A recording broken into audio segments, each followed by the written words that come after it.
Olá pessoal, sejam bem-vindos ao nosso primeiro vídeo da segunda competência e a gente vai aqui mostrar para vocês alguns exemplos das famílias das lâmpadas.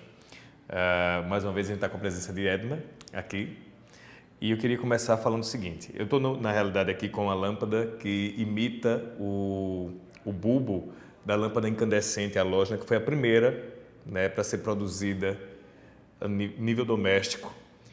Embora essa versão que eu tenho em mãos é uma versão já de LED, imitando esse formato da lâmpada tradicional, que está saindo do mercado pela questão da eficiência, porque ela consome muito, né? Dos 100% dos watts que ela consome, apenas 5 gera luz, o resto é calor, então ela está sendo retirada do mercado, mas aí por uma questão de memória afetiva, já uma geração das lâmpadas eficientemente muito superiores de LED, imitando esse formato da lâmpada tradicional, que é a lâmpada comum que a gente tem em casa, incandescente.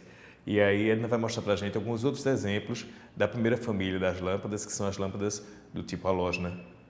Exatamente. Tudo que a gente tinha anteriormente com as lâmpadas halógenas, né, os formatos, porque a substituição não se tem apenas no retrofit da lâmpada, mas todos buscam aquela visão do que se tinha antes. Então, as empresas que desenvolvem os LEDs, eles estão tendo essa preocupação de manter essa característica das lâmpadas halógenas, porque visualmente elas eram muito bonitas, elas só não eram eficientes, né? Porque o custo de energia, o consumo de energia era muito elevado, mas visualmente e o efeito de luz que elas produziam realmente atendia à necessidade dos designers, dos arquitetos, dos decoradores, enfim. E aí aqui eu trouxe alguns modelos do que se tinha antes. Por exemplo, nós temos aqui uma lâmpada halógena, a R111. Essa era uma lâmpada que consome no mínimo 50 watts, certo? Então é uma lâmpada que esquenta muito e que tem um consumo muito elevado de energia, certo? E aí eu trouxe para mostrar para vocês o que se tem hoje já na tecnologia do LED, que visualmente ela ficou bem parecida, certo? A gente tem essa daqui que tem um bulbo muito parecido, e no caso dessa lâmpada, desse fornecedor, ela vem com esse mesmo material aqui, que é de anti-ofuscamento, certo? Nem sempre quando você chega numa loja e diz que quer, por exemplo, uma R111, só que em LED, nem sempre você vai ter o mesmo visual. Então, o cliente final, o arquiteto, ele tem que estar muito atento a isso aí, porque às vezes você ganha no preço, você consegue um produto às vezes até mais barato, mas que não vai ter o mesmo visual e que também não vai ter a mesma eficiência que a antiga lâmpada halógena. Então, sempre quando a gente pensar no retrofit, quando pensar em utilizar aquela ideia no projeto, você tem que pensar em adquirir um produto que realmente ele traga isso, e não apenas uma lâmpada que cabe na luminária que você tinha anteriormente. É interessante a gente destacar o seguinte também, com relação às lâmpadas halógenas. Além do alto consumo, né, você tinha uma incidência de calor muito intensa, né? Essas lâmpadas de 50 watts, por exemplo, elas são 50 watts de consumo por hora, né? É válido salientar, o que o LED consome de mesmo, né, modelo, na versão de LED, ela consome 5, 10 watts por hora. Então, imagine você ter de 50 watts por hora, o consumo ser 10 watts, com a mesma eficiência energética que essa de 50, e com muito baixa emissão de calor, porque o LED praticamente, eu acho que se não me engano, 0,6 a emissão de calor lá da lâmpada da versão LED. E aqui, para você ter noção, essas lâmpadas AR, a recomendação é a instalação a partir de 3 metros de pé direito, por conta da incidência de calor. Se colocasse próximo a uma, digamos, uma vitrine que tivesse objetos de plástico ou uma vitrine... Tecido. Isso poderia, inclusive, causar combustão, né, se muito próximo à fonte iluminada. Com certeza.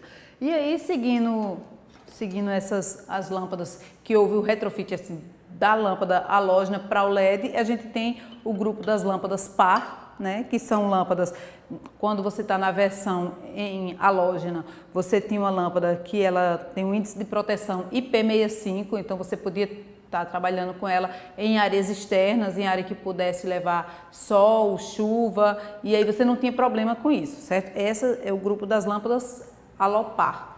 Tá? Elas têm uma blindagem. Elas já vêm com vidro de resistir à blindagem, umidade. tanto a lâmpada Par 20 quanto a Par 30 e Par 38, todo o grupo dessas lâmpadas, elas vinham com proteção IP65. A gente consegue ter a mesma eficiência de luz, a mesma temperatura de cor e o mesmo alcance de luminosidade com as lâmpadas em LED, porém a gente já não tem essa questão da proteção de ser IP65. Então, são poucos os fornecedores que têm essa blindagem nas lâmpadas e aí você perde um pouco da eficiência também da lâmpada quando você vem com essa blindagem no LED, certo? Mas em termos de uso interno, quando você não tem problemas com a umidade realmente, com chuva, então você pode estar utilizando a lâmpada em LED com a eficiência realmente do que a halógena não trazia, né? Porque a lâmpada de LED, além de ter uma longa durabilidade, baixo consumo e não emitir esse calor excessivo que as halógenas emitia. É interessante a gente lembrar, conforme está no nosso material da competência, que a questão da temperatura de cor da fonte luminosa da lâmpada e do calor que ela emite se deve também à forma de gerar a luz. No caso das lâmpadas halógenas, esquentava-se um filamento até o ponto de incandescência, semelhante a quem já deve ter assistido os famosos filmes de Idade Média, que mostra alguém, um ferreiro forjando uma espada. Você eleva a temperatura do metal até o ponto de ele ficar vermelho, amarelado, incandescendo, emitindo luz. Esse era um princípio de geração de luz de uma lâmpada incandescente halógena tradicional, por isso tamanha quantidade de calor e consumo. Já na versão em LED, você não tem esse consumo de energia, não tem filamento interno sendo elevada a temperatura, o método de geração de luz é outro, o que possibilita um menor consumo e uma pequena incidência de ultravioleta, o que diminui bastante a temperatura física sentida a partir da iluminação dessas fontes. A gente ainda, para ilustrar, tem as lâmpadas, né, de descarga de baixa pressão, as populares fluorescentes. Aqui eu tenho uma fluorescente compacta, lembrando que as lâmpadas fluorescentes elas precisam de um reator para funcionar.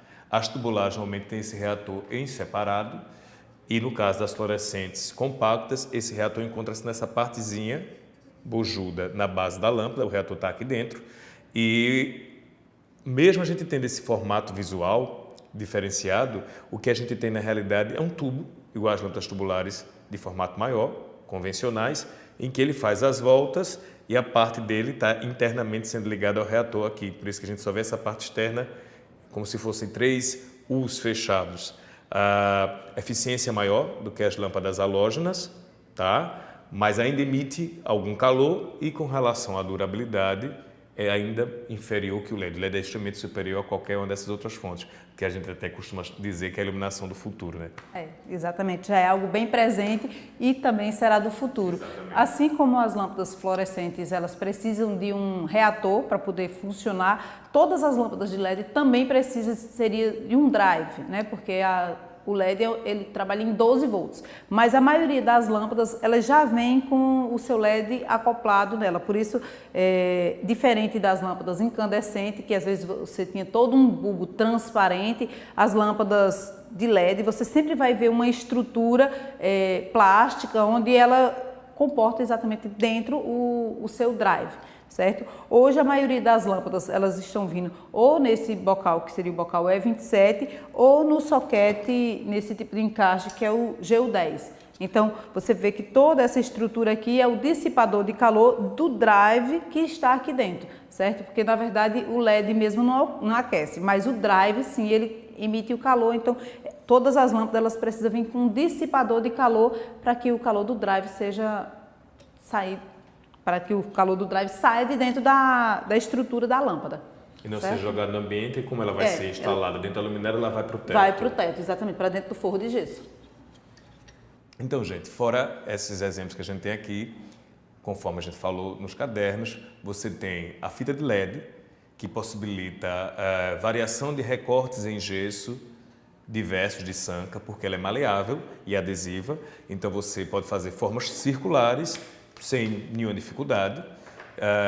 Sistema RGB, que possibilita você ter LEDs em vermelho, verde e azul, e que você tem um controle remoto, às vezes até que você consegue deixar em uma única tonalidade ou fazer o circuito em carrossel, mudando as cores das lâmpadas, né? Fitas de LED e aqui o controle que acompanha para você fazer essa mudança de cor no sistema RGB. Então é isso e bons estudos para vocês.